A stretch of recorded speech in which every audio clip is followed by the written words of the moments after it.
Let's turn to Israel, which does not bother with any such balancing acts. It seems to have its priorities straight.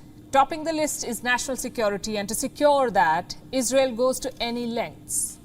Their enemy number one is the Islamic Republic of Iran. Now, fun facts. Iran and Israel do not share borders. Iran and Israel have no territorial disputes. Yet Iran and Israel remain at loggerheads. Blame religion and ideology.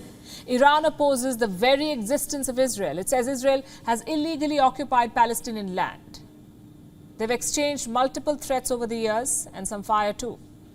Last month, we saw more of the same. Iran threatened to strike the heart of Israel if it made the slightest of moves against Tehran.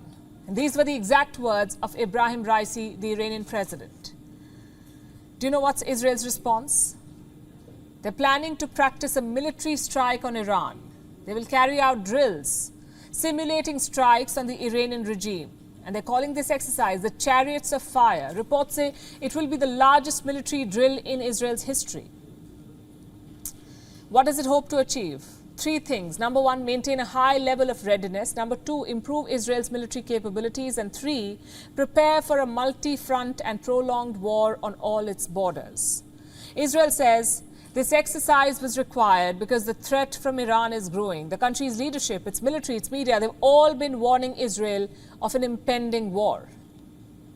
Let me show you what an Iranian mouthpiece did a few months back. It published a map of Israel riddled with markers. The message was clear. Iran could strike Israel whenever it wants, wherever it wants. And attached with this was a forward warning. Just one wrong move. That's what it said. Just one wrong move. A couple of weeks later, the Iranian Revolutionary Guard Corps issued a threat. It said it was going to launch a fight against quote-unquote international Zionism. Now, this was a direct reference to Israel's global influence, international Zionism. Now, given these warnings, Israel says it's not taking any chances. It cannot afford to. It's already struggling with domestic unrest. There are clashes underway in Jerusalem. They've been on for the last 2 months. The situation is precarious. The warnings from Iran are adding to their worries. So these drills are aimed at sending a message that Israel is prepared to combat all threats, internal and external. The drills will begin on the 29th of May. That's less than 2 weeks from now. What are they planning to do in these drills? Israel has laid out an exhaustive plan. This is what they say they'll do.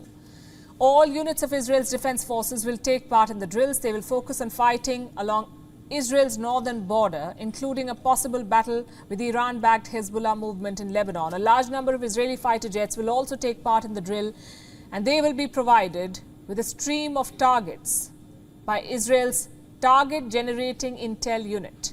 Now, these targets will be compiled based on intelligence intercepts from Iran. Israel says the simulated targets will not just be Iranian facilities, but also strategic units located deep underground.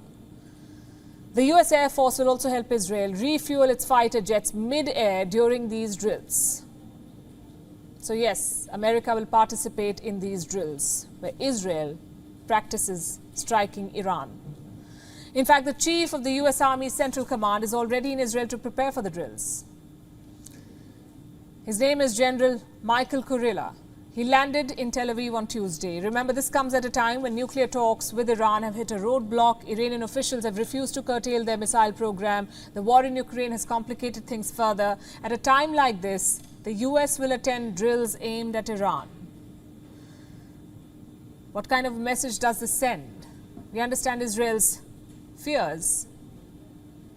It faces an existential threat from Iran, it says. But what about the Americans? What's in it for them? A chance to make Iran buckle under pressure, perhaps. Seek concessions in the stalled nuclear talks. Will the strategy work, or will it provoke Iran further?